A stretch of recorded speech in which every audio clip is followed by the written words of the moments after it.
Another Leetcode problem, 264, ugly number 2.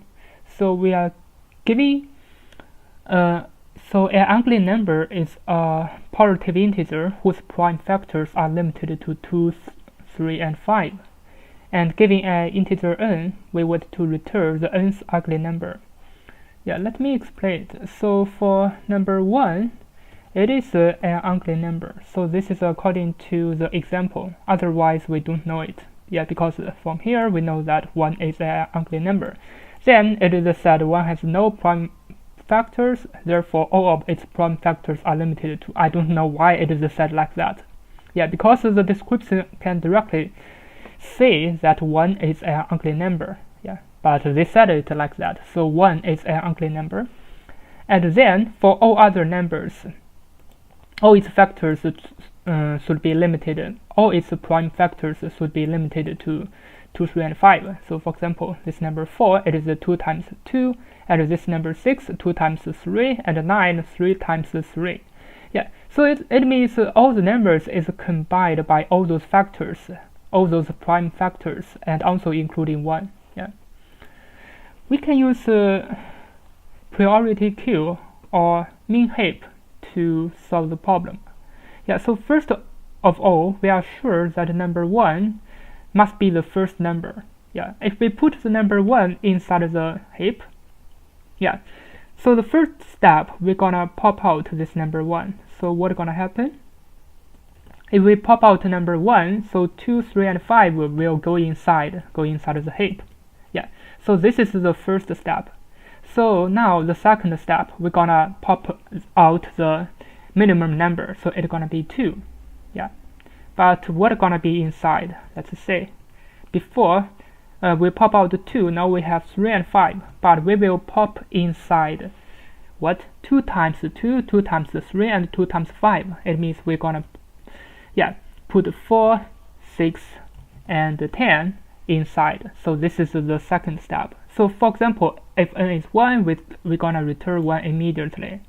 Otherwise, if n equals to 10, let's just try some more examples maybe. Yeah. Now we're gonna check for the third time. Yeah, for the third time, so we're gonna pop out 3 because 3 is the smallest integer.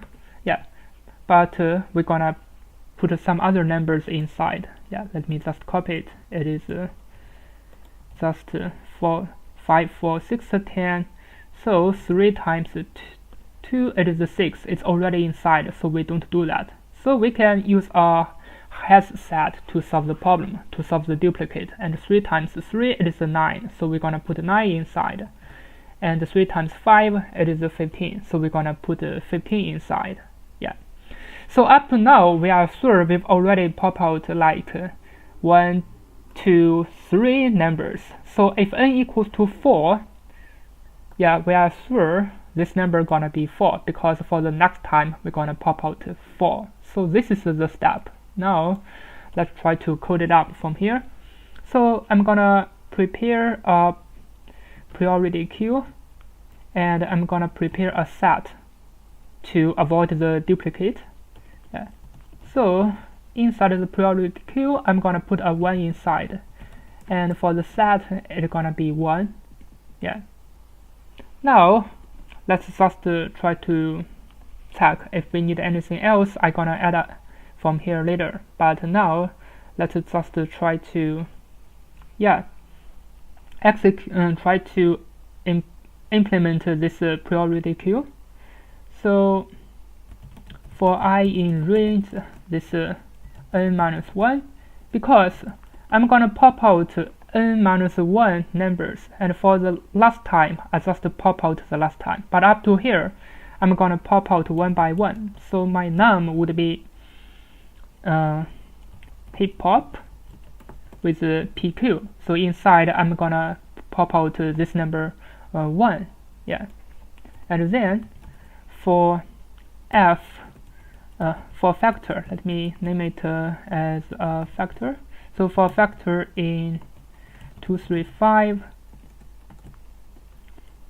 so I'm gonna put it inside of the priority queue, but I need to check it. So if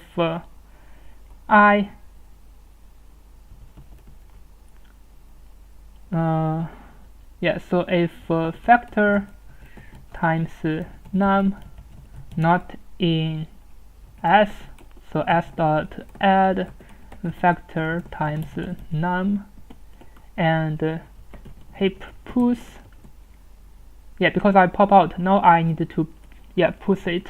So for the priority queue, and it's gonna be the factor times num. So this is popped out n-1 time, but we need n time. So for the last time, we just needed to have a return of heap pop with this priority queue. Now let me just run it to check if it works. As you can see, it works. Now let me submit it to check. As you can see, it passed all the testing cases, and the time complexity gonna be, let me check. So this is n, and this is a factor, and so the factor is just 3, it doesn't matter. But for this n, so the time complexity would be n log n. Now let's optimize a little bit about the code, because here you can see a lot of duplicate.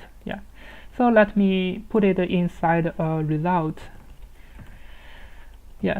So result would equal to this number, and now I can directly use this result.